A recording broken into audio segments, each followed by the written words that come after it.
এবং শহরাঞ্চলে 78% পৌঁছেছে। এজন্য আমাদেরই খরচ হচ্ছে 38,000 কোটি টাকার বেশি, জমিও বিনা পয়সায় দেয়া, মেনটেনেন্সও আমাদের। যেটুকু বাকি আছে আরও 65,000 কোটি টাকা লাগবে। আমাদের থেকে এখান থেকে ট্যাক্স তুলে নিয়ে যায়, মনে রাখবেন একটাই ট্যাক্স এখন, জিএসটি ট্যাক্স, কিন্তু সেই টাকা আমাদের দেয়া হয় না। মনে রাখবেন আমরাই বলেছিলাম যে হেলথ ইন্স্যুরেন্স কি হচ্ছে কি, সাংবাদিক বন্ধুরা মিটিংটা করতে দেবেন তো প্লিজ।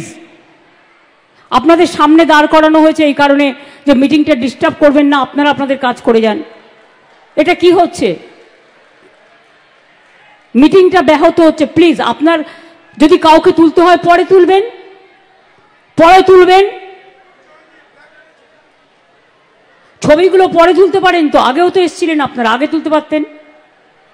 প্লিজ দয়া করে আমাকে মিটিংটা চালাতে দিন, তা নাহলে কিন্তু আমি এবার ফিট দিয়ে দেবো মিটিংয়ের।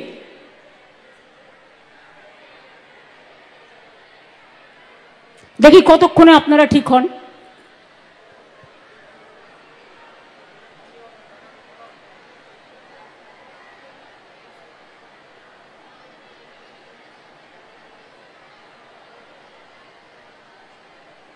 এবার থেকে আমি প্রশাসনকে অনুরোধ করব, যখন কোনো মিটিং হবে প্রেসের পেছনে একটা ব্যারিকেড করতে, যাতে ওদেরও কোনো অসুবিধে না হয় ফিট দেওয়ার, আর যাতে অন্যদেরও অসুবিধে না হয়। অনেক সময় পেছনের লোকেরা দেখতে পায় না, তারা চিৎকার করে। সুতরাং এমন সিস্টেম করা হোক যাতে দুপক্ষেরই সুবিধে হয়। এখনো যেটুকু বাকি আছে আস্তে আস্তে আমরা করে দেব। দেখুন, আপনারা একটা গান শুনেছেন ছোটবেলায়, যদি না শুনে থাকেন শুনে নেবেন। মায়ের দেয়া মোটা কাপড় মাথায় তুলে নেড়ে ভাই, দিন দুঃখিনী মা যে মোদের তার বেশি আর সাধ্য নাই। যা ছিল যা আছে তার থেকে সবটাই ভাগ করে দিয়েছি। 5টা স্কিম বন্ধ, সেগুলোও চালাতে হচ্ছে।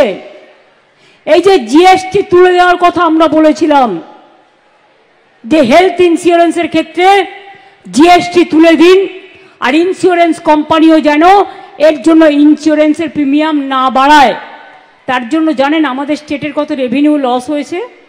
900 কোটি টাকা। আরও 900 কোটি টাকা বাড়তি বোঝা। সুতরাং একটা মা যখন সংসার চলে, দেখে মাসে ইনকাম কত, তার থেকে কিছুটা সরিয়ে রাখে।